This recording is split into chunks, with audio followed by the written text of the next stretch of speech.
Gaza and the Israelis keep the borders closed. Just to give you a sense, I suppose I should explain a little bit about myself. I spent 8 months in the occupied West Bank in 2007, volunteering with the International Solidarity Movement. I was arrested a couple of times and finally deported and banned from re-entering. So I did actually want to go to Gaza anyway, because while all of Palestine is suffering under occupation, and you can't really equate one suffering as worse than the other, the thing about Gaza is that it is so marginalized from the media and public understanding. So I had wanted to go to Gaza, and thankfully in November 2008, I had the opportunity. I sailed with a group called Free Gaza, who sailed 5 times from Cyprus to Gaza. And what they were doing basically is challenging the Israeli narrative, which is, we pulled our colonists out of Gaza. They say settlers, but that sounds too nice, so I say colonists. And they did so in 2005. They pulled out roughly 8,000 colonists. And now they maintain that they have no obligation, they do not occupy Gaza. But in fact, they control the borders, with the exception of the southern border controlled by Egypt. They control the airspace and the water. They severely limit what enters Gaza to completely prevent anything from exiting Gaza in terms of goods and exports. And they limit the freedom of movement of the people. So in fact, they do control Gaza. They do still militarily occupy Gaza. And this is recognized by the United Nations and by various human rights groups. And therefore, they have an obligation for the well-being of the people of Gaza. But as you'll see tonight, every single policy that they implement, every genocidal policy they implement, is to the detriment of people. It's actually against their obligation for the welfare of people of Gaza. So basically, Free Gaza wanted to challenge the notion, okay, you don't control Gaza, well then we're going to sail to Gaza. This could be a viable means of transporting people and exporting goods. We can set up a system of sailing from European ports to Gaza through international waters, and you don't control Gaza, then it's completely viable. As I said, they did succeed 5 times in getting boats into Gaza, but thereafter any attempt at reaching Gaza was violently prevented, including assaulting the boats in international waters, including ramming the boats to the point where they took on water, at least one boat took on water. And then this culminated in mid-2010 in what was known as the Freedom Flotilla. There were 6 vessels, the largest of which was the Mavi Marmara Turkish vessel, and there were over 600 people participating in this, and they'd all been cleared by European ports. They were all deemed a non-security threat. There were no weapons on board, but nonetheless, the Israeli army and navy and elite commandos attacked these passengers, airdropping from a helicopter onto the Mavi Marmara, shooting machine gun and killing 9 people. And in fact, of the 9 people killed and the various other injured, but certainly the 9 assassinated, my colleague Kevin, who's from Western Canada, said that he was on board. He said he saw evidence of point-blank targeted assassination. So clearly this was not about security. It was about, they had intended to kill a certain people, and they certainly intended to prevent the boats from ever reaching Gaza. And again, the boats were attacked in international waters. So the Israeli Navy really are the pirates of the Mediterranean, yet no one holds them accountable. So what I'm going to be doing basically now, I'm going to hop back behind my computer because I have a number of photos and a few video clips that I'll show you to illustrate these different genocidal policies I mentioned. But before I do that, I just want to highlight how very small Gaza is. It's 40 kilometers long, and its widest point is 12, and thereafter it's about 5.5, 6 kilometers. And there's 1.7 million people in that very small space. It's one of the highest population densities in the world. 2/3 of that 1.7 million are refugees, and of course they've already been expelled, in 48 and 67 from their homes, and they live there amongst the poorest of the population. 80% of the population lives on under $2 a day, and they're dependent on food aid for their survival. And the food aid largely comprises flour, sugar, oil, and tinned meat. So this, as I'll get into, impacts on the health of people. Obviously, the economy is shattered. And yeah, I'm going to go back there now, and I'll begin by talking about agriculture. So, thank you. One of the main areas that the ISM worked in Gaza was accompanying farmers. And you may be wondering, why would we accompany farmers? Aren't they capable of farming on their own? Well, in fact, they are, but the fact is the Israeli soldiers will attack them on a daily basis. The Israeli authorities have implemented, on the Gaza side of the 67 Green Line border, they've implemented what they call a security zone or a buffer zone, restricted access area. And they say that the 300-meter band all along the border, again on the Gaza side, taking up more of Palestinian land, is restricted to Palestinians. Therefore, if Palestinians attempt to access that area, they can be, punished or met with Israeli so-called security measures, which include machine gunning, shelling, and abducting. In fact, and even the United Nations has recognized this, the restricted access area extends up to 2 kilometers in some area. So even if it were just a mere 300 meters, it annexes 1/3 of Palestinian farmland. And it should be noted that this farmland, particularly in the border region, is the most fertile land in Gaza. It was the breadbasket where a variety of grains grew, vegetables, fruit, nut, and olive trees and citrus trees grew. And now it's been rendered basically a flat, rutted wasteland by the bulldozing, the bombing, and the burning. So this is an example of a remotely controlled tower. The soldiers who operate the machine gun inside are miles away, perhaps even in Tel Aviv, in control booths. They use a joystick, so it's much like they're playing a video game. And they basically, using precision surveillance technology, can target the farmers. They can see exactly who they're targeting. Therefore, this whole so-called narrative of security is complete BS, because they're attacking farmers who are simply trying to work on their land, as you will see.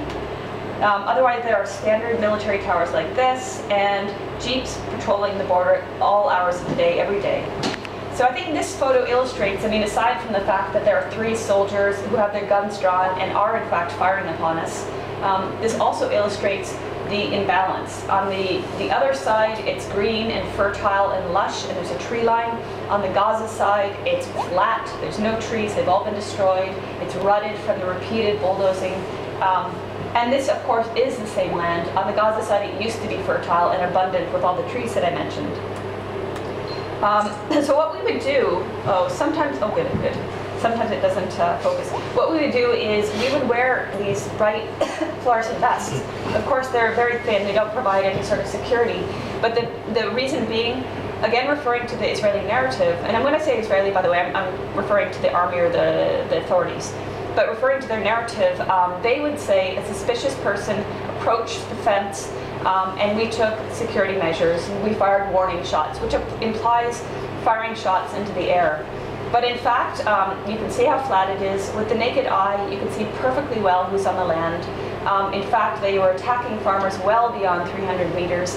And so wearing the bright fluorescent vest just highlights even more the fact that they know who they're shooting at. They have drone technology, they have surveillance blimps, and I'm sure they have other surveillance technology. And even, as I said, with the naked eye, they can see that they're shooting at unarmed farmers and us internationals who accompany them. So I'm going to show you a brief clip. In both, these are 2 different instances, just to give you a sense of what it's like to be a farmer. And bear in mind that while the assault when we're with the farmers is intense, when nobody is there, it's all the more intense and all the more fatal. At least 170 Palestinians, non-combatants, non-resistants, have been killed in the border region in the last decade, and hundreds more injured. So in both instances, we're with farmers on land in southeastern Gaza, in an area called Farahim. We're on land 500 meters from the border. In both cases, they're harvesting parsley. In the first instance, the Israeli army begins shooting as soon as they see us on the land, and they continue to shoot heavily at us, literally with bullets whizzing past our heads for about 40 minutes. In the second instance, they actually watch us. They survey us for about 2 hours, not doing anything, and they choose the moment when the farmers have finished harvesting. Their pickup truck is filled with parsley, and they're pushing it because it's stalled, it's in a rut or something. So the moment when the farmers have their sides turned to the armed Israeli soldiers, that's when the soldiers start shooting. So again, clearly it's not about security.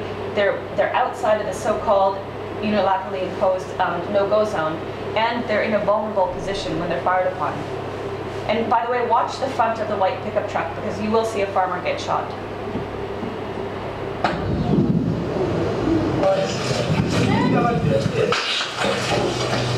Wow. You don't have to think twice. I'm just going to keep talking.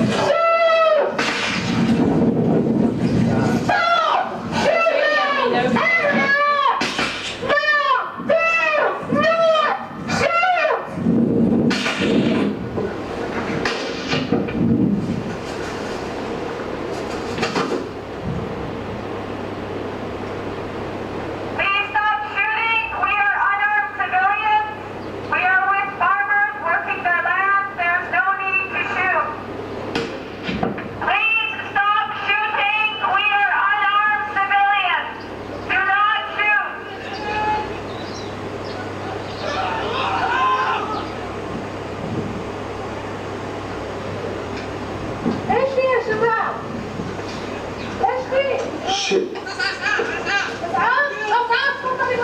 Somebody got injured. Andrew.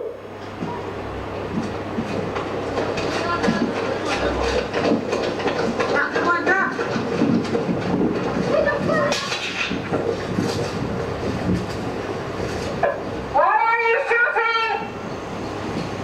Madame Gustavo. Soldiers, we have no weapons. Please do not shoot. So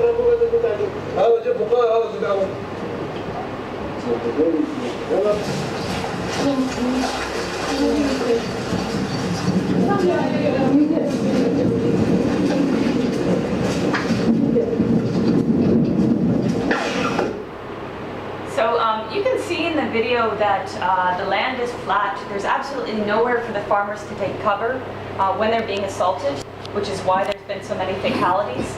And you can also see that they did not pose any threat to the armed Israeli soldiers. This is the guy who was shot in the video. His name is Mohammed Lebraim, and he was a farm laborer, so he's basically working, earning about $5 a day, which he was contributing to his family because his family is desperately poor. He was the only breadwinner, the reason being his cousin Anwar, 3 weeks prior, was shot in the neck by an Israeli soldier and killed. With Anwar's murder, he left behind 2 toddlers, and of course his wife and elderly parents, and the extended family who were dependent on Anwar and Mohammed's income from farm laboring. So after the murder of Anwar and the injury of Mohammed, the family had absolutely no income and they were solely dependent on this food aid, which is not sufficient. The army doesn't differentiate between young men like Mohammed or elders like these who would have been working the land all of their lives. They are also targets for the Israeli army. Or women, these are women working as farm laborers, or children who are helping their families. They're all targeted. And on the note of children, I usually like to point out that in terms of documentation, aside from the ISM and the Palestinian Center for Human Rights, which is online, and I can give you links to those afterwards, the Defense for Children International does excellent documentation, particularly in the area of children who are, well, in terms of all of Palestine, children who are abducted and put in Israeli prisons. In terms of Gaza, children who are killed in the various wars, Israel wages, or in the case of the buffer zone, injured or murdered by the Israeli army. So they give ages, names, where they were, what they were doing. And I think it's really important because, again, with reference to the media, they dehumanize the Palestinian. These are faceless people, nameless people, and according to the media, they probably deserve their fate. Wafa was about 16, and she was standing on land 800 meters from the border, so 500 meters outside of the so-called security zone, when an Israeli soldier shot her in the kneecap. Clearly, she's no threat to them. She's a young woman and suffered a very painful injury. And then this boy, Ashraf, was actually walking along Gaza's northwestern coast. He was frightened when the Israeli Navy started firing on fishers who were roughly a mile and a half off the coast. So in his panic, he started running, and he accidentally was running towards the north because he was just freaking out. A soldier along the northern border started firing upon Ashraf and actually shot him in the neck. And then afterwards, the soldiers entered through one of the many gates all along the border. And they came up to Ashraf, and according to his testimony, they kicked him in the face, in the body, they dragged him, they took him over to the Israeli side and detained him for about an hour, interrogating him, mocking him, and finally, about an hour later, they released him to Palestinian medics who finally gave him medical care. So it is truly miraculous that he survived. The next boy, Hazi, did not survive. He was on family farmland, 500 meters from the border in northeastern Gaza when an Israeli soldier shot him in the head. And then aside from attacks on individuals, so attacks on farmers, civilians living in the border, people collecting rubble to be reused in construction, the army, again due to Israeli policies, has waged a war on small farms.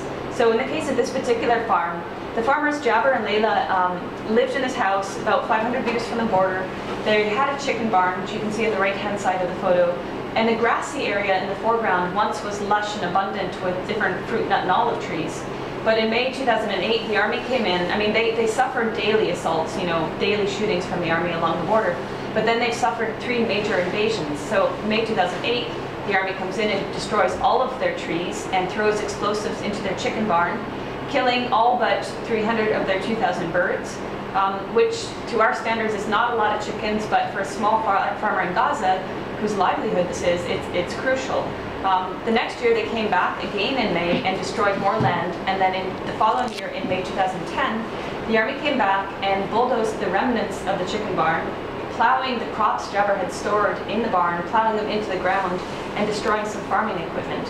So with that destruction, as stoic as Jabbar is and as most Palestinians are, this was the third major assault on his livelihood. His children are traumatized. He's got 7 kids. One of them is so traumatized she stopped eating. So eventually the family had to move out of their home and try to rent a home in town, but they had no income and were always at risk of being expelled because the homeowner needed income. So this is just one story. There are many, many countless small farmers like Jabbar. Again, PCHR, the Palestinian Center for Human Rights, has documented this very detailedly. I would refer you there and encourage you to look at the different case studies. So it affects the families themselves, but it also is affecting the Gaza market, the economy, the ability for Palestinians who are desperately poor to buy fresh, local, affordable produce. So the assault on farms is taking away the produce, the beef, the chickens. And then this is one other instance in which 2 sisters were living on the land. They had about 100 olive trees. One day the army came in, destroyed all of their trees and their home, and destroyed 2 neighboring homes. They lived on land 700 meters from the border and said they'd never had any incidents with the army, but suddenly they came in and did this damage. The family living in that neighboring home had nowhere to go, and like many Palestinian families whose homes are destroyed by bombing or bulldozing, they continue to try to inhabit the home because they have nowhere else to go. So then, aside from attacks on individuals and homes and farms, the army regularly assaults the land. So this is an example of an invasion. They call it a sweeping operation, in which every week or 2 weeks, they patrol the length of the border with the cover of tanks and militarized bulldozers, and they plow up huge swaths of land. So there were actually 4 dozers. One is out of the frame of the photo. The 2 closest were well out of the so-called security zone. They came within 50 meters of Jabbar's house, so they were about 450 meters from the border, clearly destroying the land. In this case, Jabbar and his family hadn't taken the risk of planting on that land because they were so heavily assaulted. But in other cases, like the farmer here, Abu Taima, he did plant on the land and his land was destroyed before he had a chance to harvest. And if they're not demolishing the land and assaulting farmers, then they're burning the crops. So in the case of these farmers, they were within a week of harvesting their wheat or rye, one of the two. They're very similar crops. And this type of thing happens quite often. Then, in addition to that, they have destroyed systematically wells and cisterns throughout the border region. So obviously, in a place like Palestine, arid, dry, the ability to conserve water or to tap into the limited groundwater is essential. But the Israelis have destroyed, at least as of last year, at least 306 wells in the border region in the past decade, actually since 2005. So these are full-on wells. And of course, as I mentioned, farmers are desperately poor. Even if they had the money to buy the construction materials and parts needed to rehabilitate their wells, they couldn't do so because the Israeli authorities prevent those materials from entering Gaza. So that means they have no water, they cannot work their land. One more reason why small farmers are being driven off the land. One thing that is not talked about is the nonviolent resistance. So I think we can all appreciate that if you're occupied, you have the right to resist by any means. But certainly Palestinians have known about nonviolent resistance for decades, even before Israel's inception. They've utilized popular strikes, demonstrations. You've probably heard of Bilain or 5 Broken Cameras. I hope you have. If you haven't, I'd encourage you to watch that documentary. It's about a village in the West Bank whose land has been, 60% of their land has been stolen by the apartheid wall that Israel is building deep inside the West Bank. And so they've been holding since 2005 very creative, popular, well-attended nonviolent demonstrations. And they're attacked by an assault of tear gas canisters, including canisters that are fired at the body, which have killed people, rubber-coated lead bullets, and live ammunition. In Gaza, these demonstrations, which include a lot of women, include elders and children, these demonstrations are met with straight away with live ammunition. They don't bother with the tear gas in Gaza. Because Gaza basically is this big testing ground. They can slaughter Palestinians, they can starve them, they can bomb them with chemical weapons, and nobody holds Israel accountable. So many people have been injured, obviously, in the demonstrations. In the case of this man, Ahmed Deeb, he was shot in his leg, in his pulmonary artery. He did not reach hospital in time and he bled out. And this is something that actually is critical in terms of the border region. If you're injured, and if it's an artery in particular, you're going to bleed heavily. Medics cannot reach you in time because if they get too close to the border, the Israeli army will attack medics. They've killed at least 56 medics since 2000, 16 of which were killed in the 2008-9 attacks. So if you're injured in the border, you have to be transported by motorcycle, donkey cart, or whatever means to a point where the medics can then reach you. So that's agriculture, and decimating the agricultural sector again is destroying individuals' lives and also impacting on the greater economy and market. Now, in terms of the sea, the same policies apply.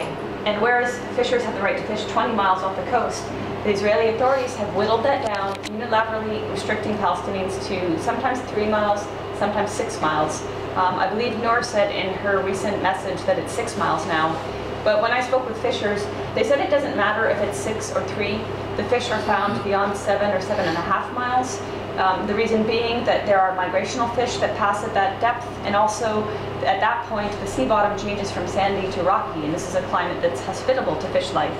So when you confine 3,700 fishers to 6 miles or 3 miles, they're overfishing immature stock. There's not enough fish, and in addition to that, they're being assaulted by the Israeli Navy. So according to a report I read recently, 90% of fishers have just plain stopped fishing.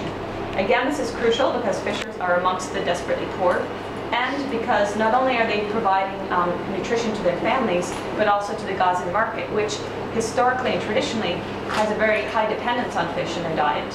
And now they got to the point where they're actually importing fish from Egypt through the tunnels. So this picture not only illustrates, of course, the use of a heavy-powered water cannon on the small Palestinian trawler, but it also, I think, very aptly illustrates the power imbalance in terms of everything related to Palestine and Israel. You have a massive, well-armed Israeli gunboat, well-powerful, attacking a small Palestinian fishing vessel whose is limited actually in the engine horsepower. The Israeli authorities limit the size of the engines. So when you're coming under attack, it's very difficult, if not impossible, to escape the attack, which is why there's been at least 9 fishers killed in the last decade, hundreds more injured, hundreds more abducted. And even in addition to just assaulting them, for extra insult, the Israeli Navy will put a chemical compound into the water cannon, so when you spray, you smell like excrement for days. So they attack the fishers with heavy-duty machine gun fire. You can see the boat is just rippled with bullet holes. And also in the top right corner, this particular boat was first assaulted for about 15 minutes, and then it was shelled. You can see the hole in the top right corner. And with the shelling, it caught a fire, and by the time the fire was doused, it was completely ravaged. So therefore, now the boat owner is out of an income.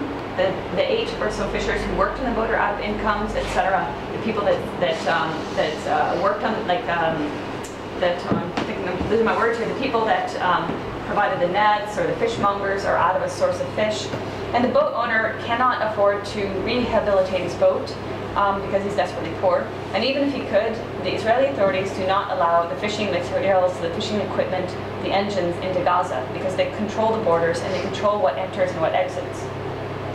This is just to give you a sense of what it's like for a fisher. They usually plan to stay out for 12 hours or 24 hours.